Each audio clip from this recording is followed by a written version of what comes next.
নবী বিশ্ব নবী মুহাম্মদুর রাসূলুল্লাহ সাল্লাল্লাহু আলাইহি ওয়াসাল্লাম হযরত আবু বকরকে জড়াইয়া ধরছেন।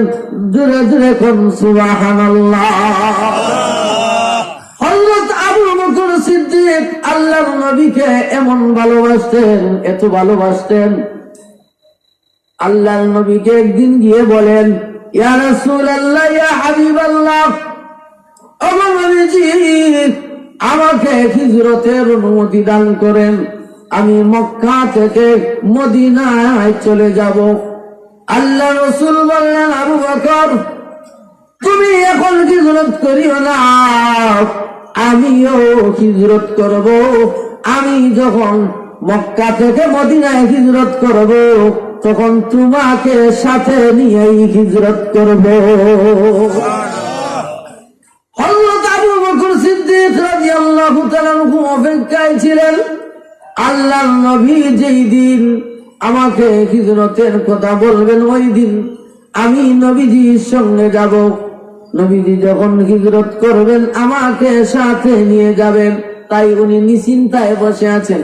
আর প্রতি রাত্রে মাগরিবের পর থেকে নিয়ে শেষ রাত পর্যন্ত, ফজর পর্যন্ত উনি একটা রজনীতেও ঘুমান না, দরজায় কান পাতিয়া দাঁড়াইয়া থাকেন। দেখা গেছে আল্লাহর নবীকে আল্লাহ হুকুম দিয়েছেন, ওগো নবীজি, আপনার ঘরকে ঘেরাও করে ফেলেছে আবু জেহেল, তার দলবল নিয়ে আপনার ঘরটারে ঘেরাও করে দিয়েছে আপনাকে হত্যা করার জন্য।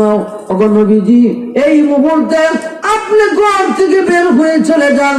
জিবরাইল আলাইহিস সালামকে আল্লাহ পাঠাইয়া দিয়া বললেন, যাও জিবরাইল, তাড়াতাড়ি যাও, আমার বন্ধুর কাছে যাও, আমার বন্ধুকে গিয়ে বলবে দুশমনেরা আমার নবীকে হত্যা করার জন্য ঘর ঘেরাও করে ফেলেছে। এই মুহূর্ত যেন আমার নবী ঘর থেকে বের হইয়া মদিনার দিকে হিজরত করেন।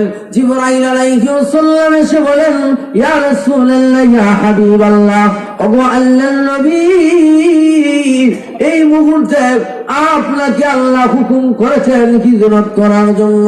কারণ হইল যে বেঈমান কাফিররা আপনাকে হত্যা করার জন্য তারা দল বেঁধে, তারা পরামর্শ করিয়া আপনাকে দুনিয়া থেকে খতম করার জন্য তারা ঘর ঘেরাও করে ফেলেছে। আল্লাহ হুকুম দিয়েছেন আপনাকে মদিনায় যাওয়ার জন্য। আল্লাহর নবী বিশ্ব নবী মুহাম্মদুর রাসূলুল্লাহ সাল্লাল্লাহু আলাইহি ওয়াসাল্লাম